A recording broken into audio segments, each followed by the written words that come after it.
Hello and welcome to DFS Coach Talk. Today is Wednesday, January the 12th, 2022. I am Joe Sarvati, affectionately known as Coach, and I am here to go over an outstanding NBA Main Slate 9-game schedule tonight with a lot of action, a lot of news, all kinds of stuff going on in the NBA, and I love it because it gives us a big edge here at Coach Talk. The way we break down and hand build lineups, definitely a thing that gives us the edge that we're looking for. So very excited about that. Really appreciate everybody joining and listening in.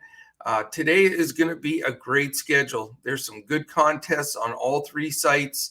And if you're new to Coach Talk, we provide a coach's clipboard, which is 5 core players with a group of other players to fill out your roster, and then a full lineup on Yahoo and FanDuel, both for your cash lineup and your GPP. So we prepare you from start to finish, and we appreciate the people that have jumped in as members. If you want to jump in with the rest of them, it is dfscoachtalk.com. We also have a big announcement coming later this evening. We have put together a special offer that will entitle all of our sports involved in this. You'll have the full second half of the NBA, all of the NFL playoffs and Super Bowl, of course, and also in the NBA, not just the second half of the regular season, but the entire run in the playoffs, the first 3.5 months of the baseball season, and then, of course, our weekly coverage of the PGA. And we'll be offering that for one discounted price. It's going to be the 4-sport special that we'll be announcing later today. And it's a fantastic deal, and it covers everything, all access that we're doing. So come and check us out. We'd love to have you. And if you're watching this on YouTube right now, a quick thumbs up and hit that subscribe button. Give us a quick comment. Those 3 things really help us move up the algorithm, and hit the little alarm button in the top corner so you know when any of our podcasts post. All right, we're diving into this. No messing around today. It is such a good schedule. I can't wait to go over this. So game 1, 7 o'clock. It's the Boston Celtics and the Indiana Pacers. It's Boston minus 3.5, a 210.5 total, 107 implied for Boston, 103.5 for the Indiana Pacers. Coming into this game, Boston is 20-21. Indiana is 15-26. As far as injury designations, we have a questionable tag on Peyton Pritchard and a doubtful tag on Marcus Smart. So I'm counting Smart as out unless I hear anything differently. That's it for the Celtics. Not bad at all. We've got the proverbial everyday questionable tag on Malcolm Brogdon and now Karis LeVert. Duarte also. So all 3 important pieces of information we have to get. The good thing is early game, we'll get it before lock. Probable, Goga Bitadze, the big man, is looking like he will play. The only 2 designated as out for the Pacers are TJ McConnell and TJ Warren. All right, couple of things here in this game. Pace, not good. That's the big concern, and that's why it's only a 210.5. Boston 25th and Indiana 24th. That's not going to help us a whole lot there. Boston's defense has continued to improve almost on a daily basis. They are all the way up to the 5th most defensive efficient team in the entire league. As far as Indiana, they're 21st. So a little bit more to attack on the Boston side for sure.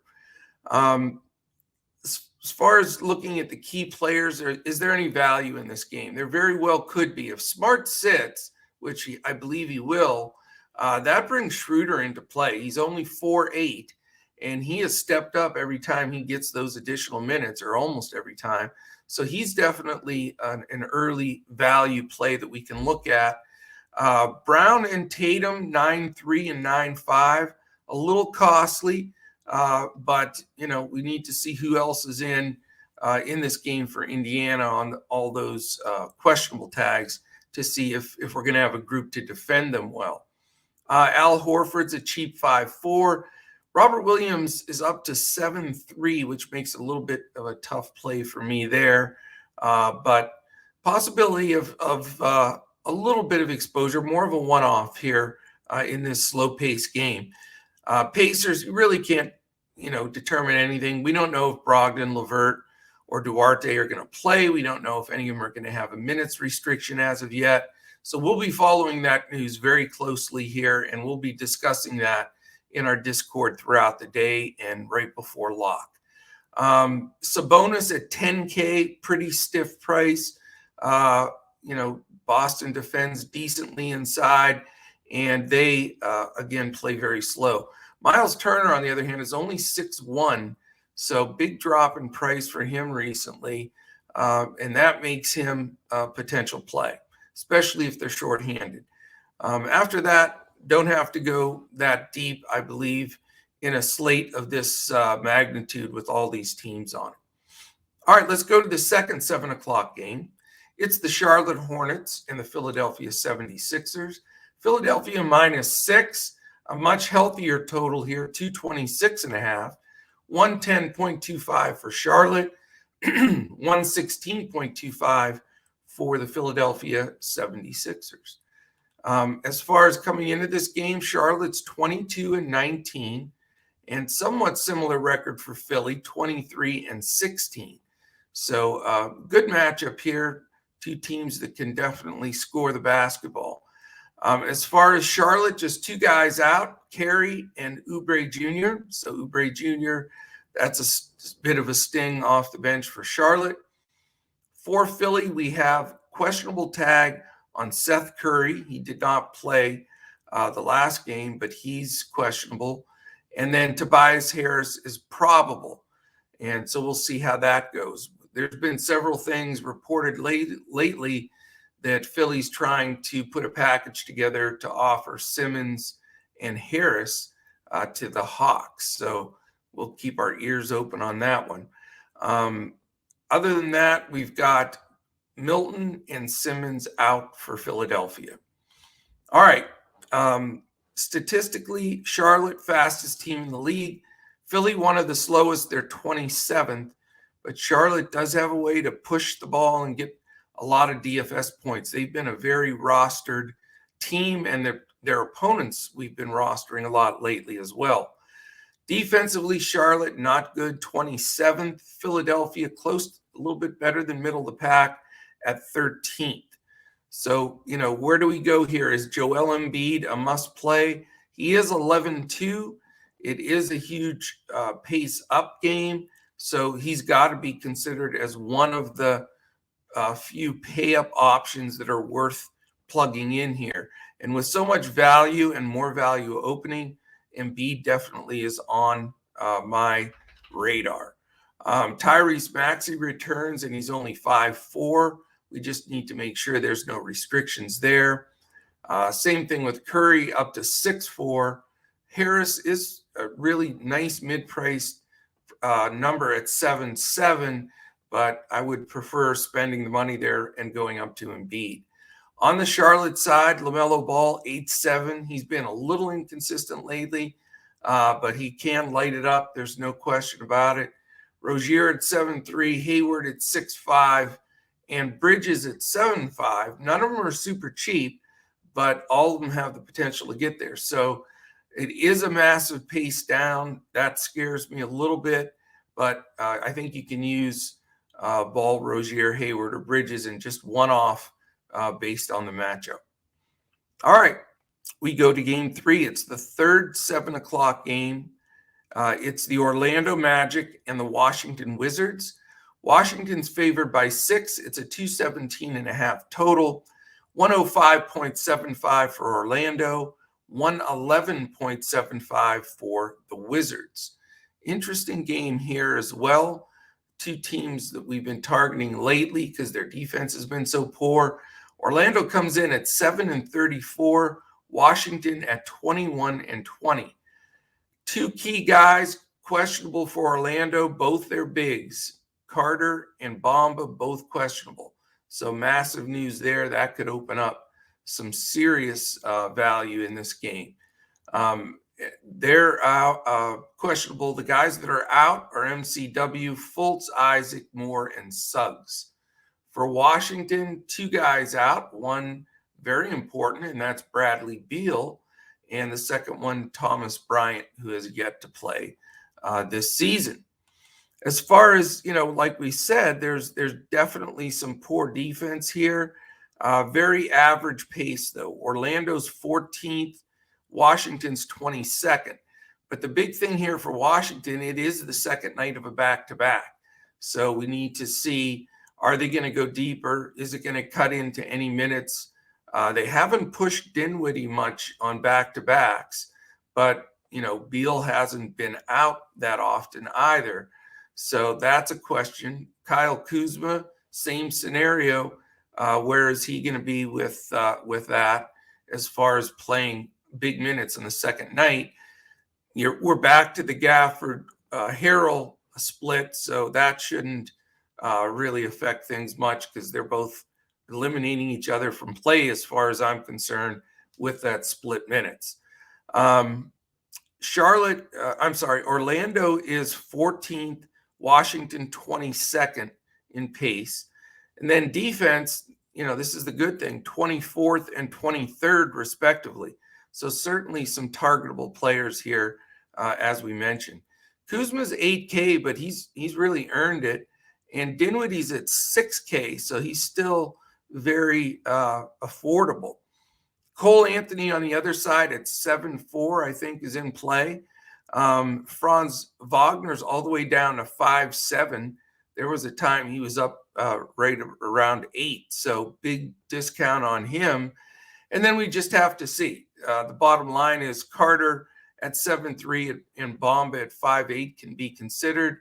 However, if they sit, it opens up some serious value in a Terrence Ross at 5.3, a Chuma Okeke at 4.6, maybe even a Freddie Gillespie at 3.1, or a Robin Lopez at 4K. So for me, I'd be focusing more on Ross, Okeke, and Lopez if those guys sit. But certainly some good rosterable options, and I will have some exposure to the Orlando Magic. All right, we move on from the 7 o'clock games. We have a 7:30 game. I have to take a sip of coffee. Cheers. 7:30 game is Dallas Mavericks, New York Knicks. Really small total here. It's Dallas minus 3.5, 207. That's terrible. 207 isn't going to get it done. 105.25 for Dallas, 101.75 for the New York Knicks. And coming into this game, we've got Dallas at 22-18, the Knicks at 20-21. So 2 teams really fighting for playoff positionality here.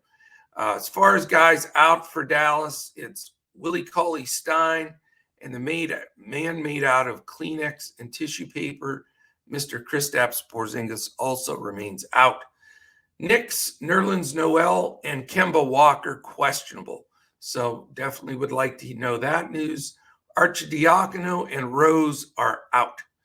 So some interesting matchups here, some doable stuff. There's not a million people out with the Corona deal. It seems to be getting a little bit better. One issue here, Dallas and Knicks are the 2 slowest teams in the league. So you got a 207 total, and they're going to probably struggle to get to that. Dallas is 29th and the Knicks are 30th. So DFS beware. As far as defensively, Dallas is all the way up to 6th. The Knicks are right in the middle at 15. So you also have tough defense. A lot of the key players back for both teams. This is just looking more and more like a pass game for sure. Luka at 10-9, big price to pay for a game that's going to play this slow. Brunson's that inflated 7-7 that he earned when Luka was out. And then there's just like 8 guys from the Mavericks that are not very playable, very average, especially in a game like this. On the other side, if Walker plays, how many minutes? What is there a restriction? He's 6'5", a little pricey for that. Fournier can pop off, as we know, at 5K, but again, he's not going to get as many shot attempts in a game played this slow. I'll tell you, RJ Barrett is somebody that if I played one guy from this game, it'd be Barrett. He has been on fire this last week. I've watched him 3 or 4 times, and he is just in a groove, feeling confident, taking big shots. And I know he hit that game winner at the buzzer, but that was just sort of a lucky heave. But he's been playing really well besides that. So he's a guy to keep an eye on. That price is probably going to start shifting up, over 7. So at 6'6", he's still in the consideration. Don't want to go up to the 8'5" number at Julius Randle or the 4'9" for Robinson, especially if he's in that center split. So not a very good DFS game. I don't think you'll see a lot of exposure there. If you want to be massively contrarian and roll Luka up, go for it, but I don't quite have the guts to do it at that big price. All right, the other 7:30 game, there's one other one on the slate. It's the Miami Heat and the Atlanta Hawks. Miami is underdog here on the road. Atlanta's a 2.5-point favorite. It's a 223.5 total, 110.5 implied for Miami, 113 for the Atlanta Hawks. Miami comes in at 25-15, and I don't know how they've done that with like most of their players missing. Butler plays sparingly. There's been no Bam. I mean, Spoelstra's just the best coach in the league, in my opinion. Atlanta's 17-22. Miami does have a lot of designations here. Dwayne Dedmon, questionable. So that helps to know if Yurtseven is somewhat of a plug and play, if he's the only really actionable center, if Dedmon does rule out. As far as the guys that are out, you've got Adebayo, Butler, Garrett, Morris, Akpala, and Oladipo. So they are still stung pretty good. Atlanta, they don't have, it's not too bad of a situation here. You've got a probable tag on Sharif Cooper, and then Hunter and Reddish are both questionable. So that would be 2 huge guys to get back into their rotation, and would definitely muddy things up, though, as far as DFS. And doubtful is Capella. So some definitely interesting things there. If Capella does sit, Okongwu at 3'9" comes into play a bit. Collins ends up a really good play when Capella sits, because he plays his normal power forward and backup center minutes at 7'4", very reasonable. Depending on the news with Reddish and Hunter, you can't even consider really a Bogdanovich or Gallinari or anything like that until we know that news. Trae Young, still a possibility, even though he's 10-3. He's had some fantastic games lately. And, this is a pretty darn good tilt here. Miami's pace is bad at 28, and Atlanta's isn't greatest at 19.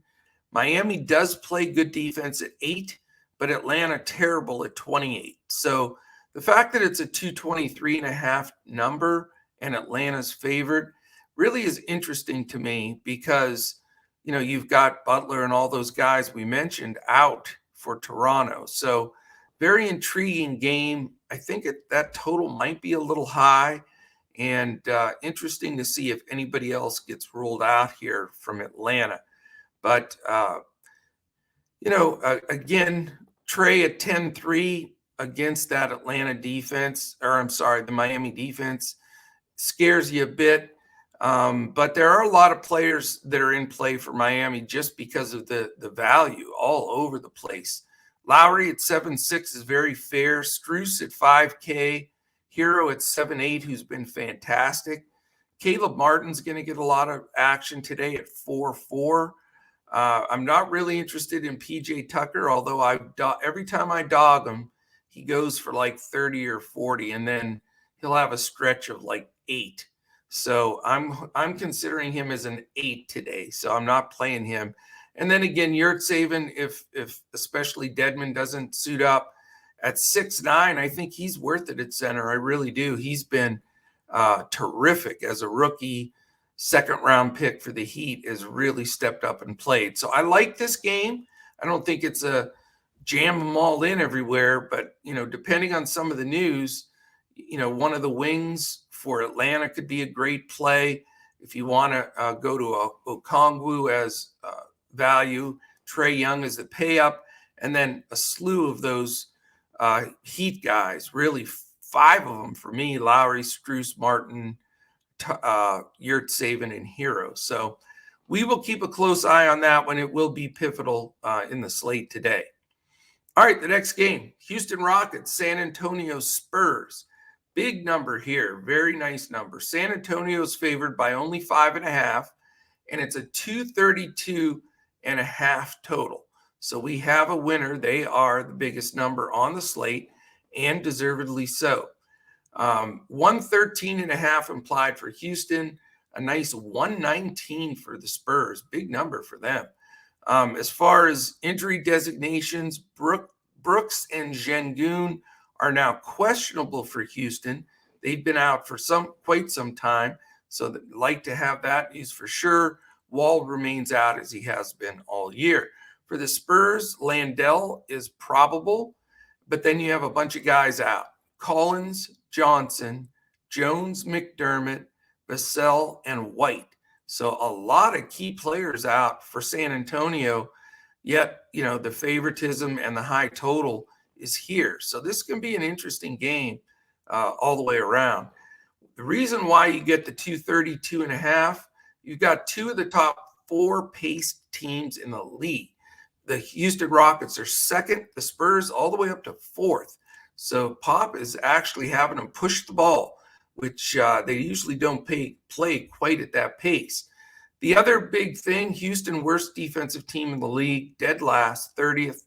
Spurs not doing well defensively at 20th. So definitely some potential here for some break the slate kind of games. First of all, on the Houston side, you've got some good prices, man. You got Kevin Porter at 5'8", Green at 4'7", Gordon at 4'5", Tate at 5'1", all cheap. Christian Wood's even down at 6'9", so he had been much more expensive through a big portion of the year. So all the key guys, good prices there. If Şengün's back, that's going to phase me off of Wood a little bit. Really think, though, that if you want to go Porter or Green in the backcourt at a super cheap price, it's not a bad play. I will say that Houston is playing a lot of guys. They're going deep with Christopher and Brooks and Matthews, KJ Martin. They're all getting minutes. So not as keen on, being real aggressive here on the Houston side. The Spurs side is a bit different. With the guys that they have out, it makes DeJounte Murray at 9.7 really high on my list today. He is up there with my pay up guys. I think this is a great spot for Murray. He's been terrific, and he is really in play for me. As of right now, he's in there as one of my pay up guys. Josh Primo, he looks like he's 13, 14 years old. It's hilarious. He looks like a middle schooler, but the dude can play some ball. He's only 4K. He's been getting more minutes, more reps, and his potential play. Lonnie Walker's done fine. He's 4'6", which is super cheap. He's been thrust into a much more aggressive role, and he's not afraid to shoot the ball. I think he's a great play. Keita Bates-Diop, not bad, 3.9. You're not going to get a giant ceiling game, but he's starting to show enough consistency that he can be that last man in a cash lineup. Jakob Poeltl at 6'3", not bad. He hasn't been quite the guy he was prior to him being out. So hopefully he's getting back to that at this point. But at center at 6'3", it is definitely a possibility because of the great pace up. I mean, they're both very fast teams, but the dual pace in this game, and then the poor defense from Houston. So he is in consideration. Don't feel I have to go Spurs bench. think their main guys are getting a few extra minutes. It's an island game for them.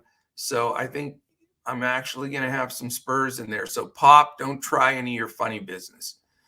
All right, we go to the 9 o'clock game. There's only one of them. There's a 9 and 2-10. So we have 3 games left. Late slate here. This 3-gamer. It is the Cleveland Cavaliers at the Utah Jazz. Should be a good game. Utah's favored by 6.5. It's a 221.5 total. 107.5 for Cleveland. 114 for the Utah Jazz. For Cleveland, they only have one guy designated with injury, and that's Okoro, who's out. Utah, they have a lot more activity here. Ingles, questionable, and then these guys are out. Azubuike, Butler, Fitz, Gay, still Gobert, and Hughes. So a couple guys out for them. But, at 23 and 18 for the Cavs and 28 and 13 for Utah, you've got 2 teams that are playing some ball. So this should be a fun game to watch. I've really enjoyed the Cavaliers this year. They've been sort of my East Coast team I'm rooting for. They're just a fun team out of nowhere that's being well coached, and I hope they can go in there and at least make a good showing with the Jazz. Cleveland is 21st in pace. Utah is 12th. And then defensively, that's the issue here. Cleveland is 3rd, and Utah is a pretty decent 12th. So not what I feel is a stackable game, but definitely a playable game. For Cleveland, Garland at 8-1 is always a reasonable pay up, as are the 2 bigs, Mobley 7-1 and Allen 7-9. So they're in that range that makes sense. You can go down as far as a Markkanen at 5-6 or a Love at 6-5. Rondo, of course, at 3-8, who's playing a good role at the point guard. So you can go a lot of different ways there, a lot of mid-level options and value as well. For Utah, it's going to be the same old 5, except Whiteside in for Gobert. Whiteside is a crazy dude, man. You'd never know what to expect from him. He really crushed some people a few games in a row where he got the minutes. He was just awful. And then the last game he decided, okay, I'm going to play, and he broke the slate. So, is Whiteside going to break the slate again? They've definitely penalized us on the price. He's all the way up to 6'2". He was peanuts for a whole week. Now he's 6'2", and now you really have to think about it. Is that the spot you want to go? Whereas when he was in the 4s and low 5s, it was easy. So a lot of thinking to be done on that side of the ball there with Hassan Whiteside. But Bogdanovich is cheap at 5'9", and he can certainly get hot. Mitchell at 9'4", pretty big pay up. He'll get some Lamar Stevens defense. Not sure if I want to go up to Mitchell. I like playing Mitchell more when Conley's not playing, because Mitchell basically plays the point. Conley at 6'1" just hasn't been consistent enough for me. And, Clarkson is having somewhat of a down year too, but at 5'4", if he gets a good rotation, he can cause some trouble. So it's an interesting game. I respect both defenses. And even though the number's pretty solid at 221.5, it's not going to be my focal point. All right, the 2 late games, 10 o'clocker, Los Angeles Lakers, Sacramento Kings. You have the second highest total on the entire board. I think this game is going to get probably more action than any other game on the slate. And it makes sense. You've got 2 fast teams, 2 teams not playing good defense, a bunch of great names. So it's the Lakers minus 2.5. So you got a close game spread, 230.5 total, 116.5 for the Lakers, 114 for the Sacramento Kings.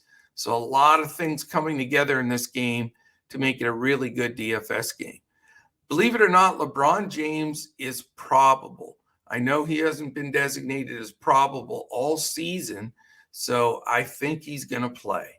And then you've got 2 guys out, just as normal, Davis and Nunn.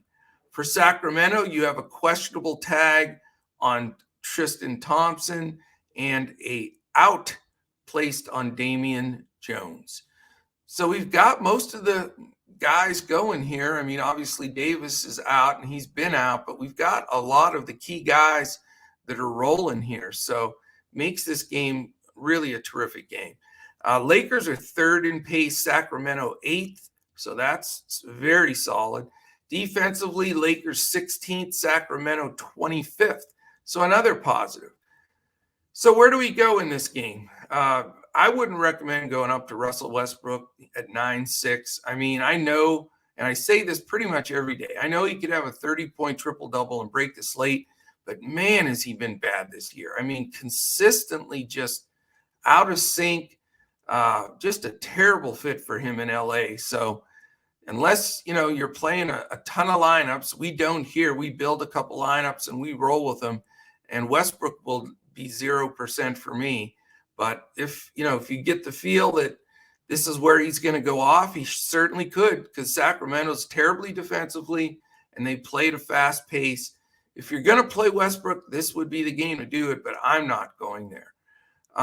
Malik Monk at 6'2", I think, has shown that he's consistently sort of been the second guy for LeBron. He's taken over that second role as far as scoring and getting it done. Hard to believe that, he's done that, but he really has. LeBron is, obviously the other pay-up guy. He's been unreal on every game since AD went down, but he is 11-7. So you've got to really weigh out these top guys. There's 3 or 4 of them that you can buy up to, but LeBron certainly has to be square in the middle of that. 11-7 is fair, the way he's produced and what he's capable of, especially in a matchup like this. So I'm making a decision, and LeBron is slightly in favor of being the other pay-up guy for me here, but I will focus on that this afternoon and make that final decision. Off the bench for LA, you've got some potential with Carmelo at 4.8 and THT at 4.7. Not really looking to go anywhere else there. For the Kings, you have some good options. Fox is a fair 7.5. Halliburton's a fair 7. Harrison Barnes woke up a little bit the last game. He's only 5.3. And then after that, it gets a little fuzzy. There is value, but you get that Bagley at 4.6. And then, you've got Len, who I told everybody not to play last time, and he was chalk. I don't like him at all. He's 4K. Not going to play him again. The guy that they played a bunch of minutes and looked really good was Queta. He is deadmin 3K, and he is a possibility for me. He could be the sneaky guy in that makes all the other salaries work. There is definitely some,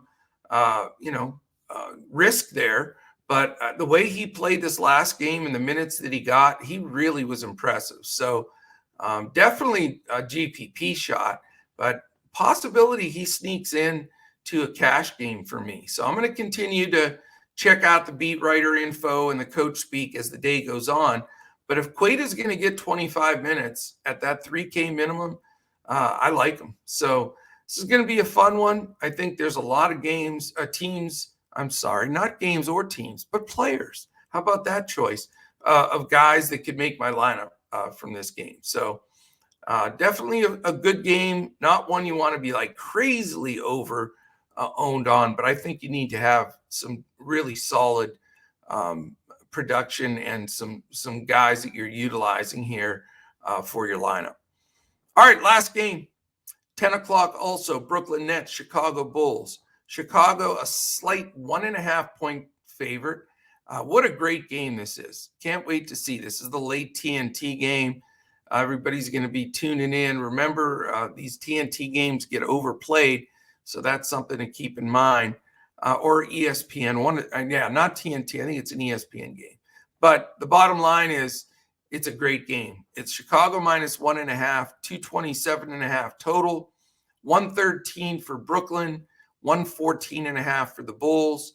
Really like this game, man. You got two teams playing some good ball. The problem is both teams are priced so darn high. It makes it really tough. Coming into this game, Brooklyn is 25-14. Chicago 27-11. How about that? questionable tags, I don't know if it matters that much, but James Harden and Kyrie Irving questionable. So you can't even think 1 second about this game until we have the news on those two guys. It goes from as if Harden and Irving sit, Kevin Durant 100% owned. He's going to be 1,000,000% owned, but you have to have him. But if one of those guys plays, it flips everything around. This Nicholas Claxton, who I hate more than any player in the NBA, he single-handedly buried our lineup the last time. We had we still cashed, but we would have went crazy. He picked up 3 fouls in like 2 minutes. So who does that? I mean, who does that? How can you be that much of a numbskull to do that? And then played horribly, and then there was all of a sudden this phantom injury that came up during that game. So I hope he's out. If he's not, he's going to see 0.0% of my lineups. And, Claxton, you can take a long walk on a short pier as far as I'm concerned. So not bitter about that, but you got to make your peace. So anyway, it's all on the Harden Irving news. Durant certainly massively playable, one of the other gigantic options. As far as other guys, the guys that are out are Aldridge and Harris. So, we're going to have to look at the big situation. If Claxton and Aldridge are out, it's going to flick things around a bit. And they may also play small with KD at center, which even makes him more valuable. So KD's probably a realistic top target today. For the Bulls, we've got 4 guys out: Caruso, Cook, Green, and Williams. So let's take a look at this from the stats side. We've got first night of a back-to-back for Brooklyn. So that is a concern. And that's why you've got questionable tags on Harden and Irving. So we'll see how that goes. Harden did miss the last game. Chicago is on the second night of a back-to-back. So that juggles things for them a little bit. So a lot of question marks here in this game with, how the coaches are going to manage things. You got 2 solid coaches here as well. So we'll see how this plays out. 25th in pace for Brooklyn, 16th for Chicago. So nothing to run home, with as far as DFS. And then as far as defense, Brooklyn 7th, Chicago 14th. So these numbers don't match up like the Lakers-Sacramento game as far as pace and defense. So, it is 3 points lower of a total, and you do have the guns from Brooklyn, but let's see how this plays out. If Harden, Kyrie, and Durant all play, then you have some decisions to make because you have rough pricing. Harden 10-4, Kyrie 8-9, Durant 11K. So we need that news. If you're going to do late swap, it does make it pretty easy. Put it in a spot where if one of them sits, you can flop to the other one, or you can go over to DeRozan or Levine or whatever, or Vuk. So there's lots of potential here. Plus, you have 2 10 o'clock games. So I'm not going to be afraid to plug in a Durant, for example, put him in the spot where you can pivot him to just about anybody, and then just see how that rolls out for the news. The days of putting your lineup in and then just chilling, it's just not that way with the COVID world and all the changes. You got to stay on it throughout the night. So let us do that for you. Put your alerts on in our Discord, and we'll let you know when these changes take place so that you don't miss, take a 0 or, not take advantage of any lineup changes. After that, you've got bench guys that are good, like a Patty Mills or even a Bembry possibly, but only if the big guys are sitting. If not, the focal point is definitely on them. For Chicago, you've got rough pricing here. You got Lonzo Ball, I guess, is reasonable, 6'8", but he's the 4th option here. Levine at 8'8", DeRozan at 8'4", and Vukovic at 9'1". I don't like the prices. I don't personally think Vuk's been playing at the high level, deserve an over 9K price. But Levine and DeRozan, Those would be the two guys. I won't be able to afford both, but one of them at that mid-8 number, I think is very playable here. And especially if you're going to have Durant on one side, it'd be very nice to come back with either LaVine or DeRozan on the other side. So that is it. 9 up, 9 down, and we smoked through these for you today. Wanted to get all the information out so that you had it early enough that you can build some of these lineups. You can put some of your combinations together. We'd love to have you at DFS Coach Talk. I mean, it's the best time to join. If you want to dip your toes in the water right away, you can do it for $10 for 3 days. See what we're all about. We've got a great run of games coming up this week. It's a great day to get involved because today's our PGA podcast, and we post our PGA lineups for the Sony Open that starts tomorrow. And then obviously we'll be getting prepared for the NFL playoffs this weekend. So give us a try. And we'll also be announcing that special. It's called the 4 Sports Special that has all of what we provide from now until the middle of June. And that's NBA, NFL, PGA, and MLB. So check us out, dfscoachtalk.com. If you're watching this on Twitter, give us at DFS Coach Talk. Send us a message, connect, like, and retweet when we post. If you're checking us out on YouTube, a quick thumbs up, hit the subscribe button, give us a quick comment, and hit the alert button at the top so you know when we go live and or when we premiere. So we'd love to have you check that out. Also, if you're audio podcasting, wherever podcasts can be heard, a quick 5 stars and comment. That gets you in a drawing for a free week of Coach Talk that is drawn at the end of the month. So that is it, my friends. Very, very good slate tonight. I'm loving it, excited about it. And tomorrow's a 5-gamer, so it calms down, almost cut in half. But it's a good 5 o'clock, 7:30 p.m. Start tomorrow. So we'll be with you for that. But today, the 9-gamer starting at 7 p.m. on all 3 sites, Draftkings, Fanduel, and Yahoo. And then also all of our PGA lines as well tonight as that tournament tees off in Honolulu tomorrow. So thank you so much for spending some time with us here at Coach Talk. We really do appreciate you and hope you get some big takedowns. Give us some quick shout outs here, posts either on Twitter. Again, we're at DFS Coach Talk. You can go right straight to me at Joe Sarvadi, JoeSarvadi, or even in YouTube where you checked out the video there. Give us a shout out there as well. We'd love to celebrate wins with all of you guys and gals out there. All right. Have a fantastic Wednesday. Enjoyed it. And we'll be back again tomorrow when we look to crush it in DFS.